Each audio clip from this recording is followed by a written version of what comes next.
Good morning. Welcome to my thought for the day. Today, we're going to look at a bit of Deuteronomy. The Deuteronomy is the second giving of the law. That's what Deuteronomy means.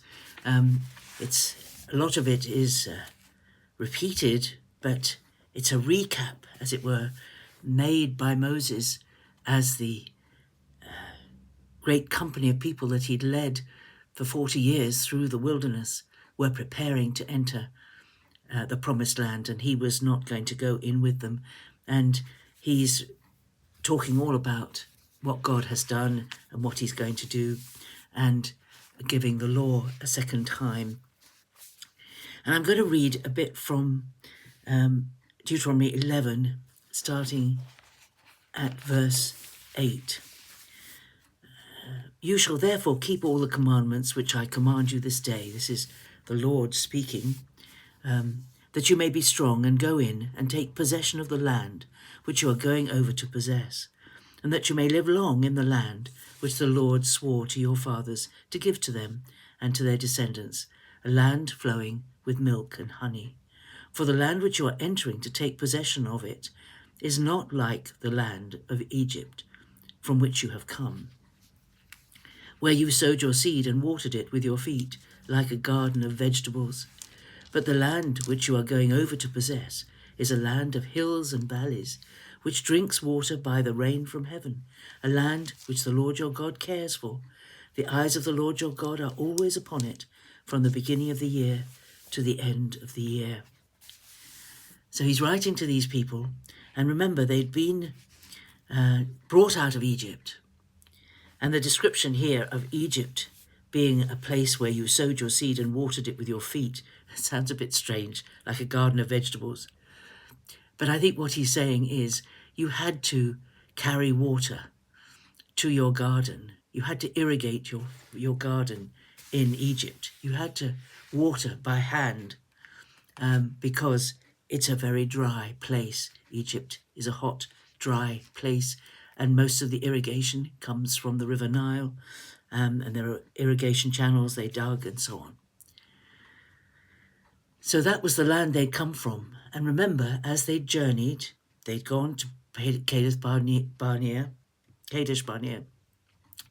and 12 men had gone into the land and spied it out for 40 days. And they came back with reports that the land Moses was leading them into was a wonderful land, very fertile, wonderful fruit, huge bunches of grapes, so big they had to carry the bunch on a pole between two men, massive.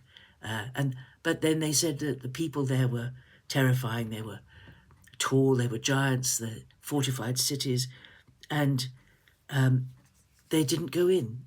They frightened the people. And because of that, God led them in the wilderness for 40 years until the whole generation of those who had come out of Egypt had died. All those 20 years old and older had died. And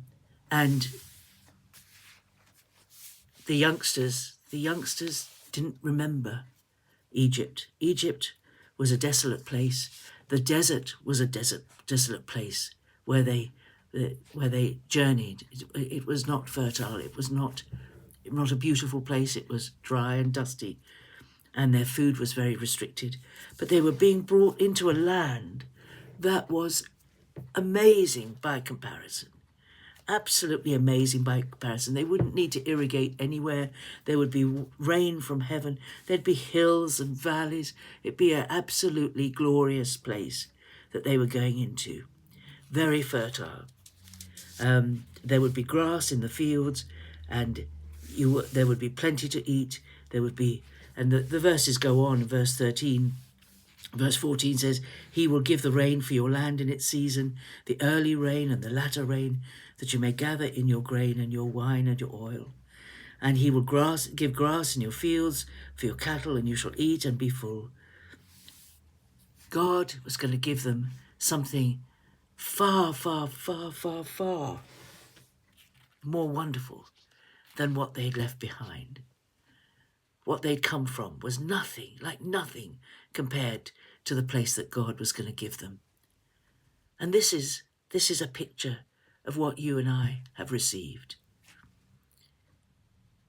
and are receiving and will receive. We are like the Israelites. The story of the Israelites is a picture.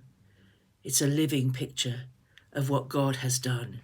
And it's picked up many times in the New Testament that we are like people in slavery. The people of Israel were in slavery in Egypt. They were forced to make bricks. It's a surprise to me to read that they had a little garden with vegetables. You don't get that impression when you read about the captivity in Egypt, but it must have been like that for Moses to have written about it, that it was that there were little pockets of brightness for them in Egypt.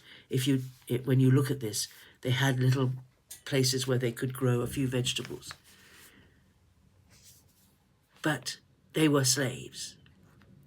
They were terribly oppressed by the Egyptians. The Egyptians were very cruel to them. They feared them, that they'd grown to such a large number that the Egyptians feared them. And we, before we were saved, we were slaves to the enemy, slaves to the devil, slaves to sin, and bound for a lost eternity. But God sent the Passover lamb, the lamb that was slain, sent Jesus to die for us. And his blood applied to our lives saves us from the death in Egypt and brings us out into the promised land. And some people see, it's in a lot of the Nego spirituals, isn't it? Some people see this life as being like the wanderings in the wilderness and the promised land as being what heaven is going to be like and what we are destined for in eternity. But I think it's possible to live a really fulfilled, a really happy life, a really joyous life, a peaceful,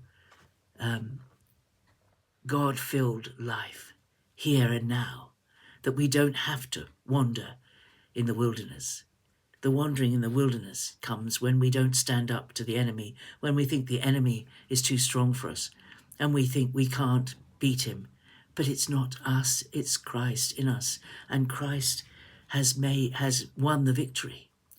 He has won the victory, and Jesus himself said, I have come that you may have life and have it in abundance. That is his intention for us, that we should have abundant life, that we should be blessed in this life. And even that blessing, however great that is like nothing compared to the glory that we are going to. Paul writes about it in Romans 8, when he says, Romans 8:18, he says, I consider that the sufferings of this present time are not worth comparing with the glory that is to be revealed to us. For the creation waits with eager longing for the revealing of the sons of God. For the creation was subjected to futility, not of its own will, but by the will of him who subjected it, in hope, but because the creation itself will be set free from its bondage to decay and obtain the glorious liberty of the children of God. There is going to come a day when even the creation around us is going to be redeemed. And Isaiah talks about it. The lion lying down with the lamb. All those prophecies about animals not killing each other and about this world being beautiful. This world that we live in is full of messages of doom and gloom. Climate change, it's all going to get too hot, everything's going to die, we're doomed. This isn't what the scriptures tell us. This world is not going to cease to be until Jesus comes back. You don't have to be afraid that it's going to cease to be, because God is sustaining this world. He's sustaining this world until Jesus comes back. And when Jesus comes back, then he will reign here on earth for 1,000 years.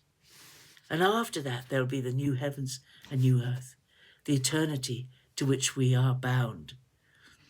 We have a great future ahead of us. Don't listen to the lies of the enemy. The enemy, It's the lies. It's almost unbelievable, and yet people believe it. They believe it because this expert or that expert says it, and they believe it. Let us stick with the Word of God. The Word of God tells us that this world will not end except when God says it will end. And anyway, I'm running out of time. So that is Deuteronomy chapter 11, the promise of good. Whether you believe it will happen here on this earth or not, doesn't matter. The promise is that God is going to bring us into a land that is far more wonderful than the world that we know at the moment. Far more fertile, far more full of fruit and full of everything that we need. And he is giving us life in abundance here on this earth as we live for him. A life you can't compare to anything else.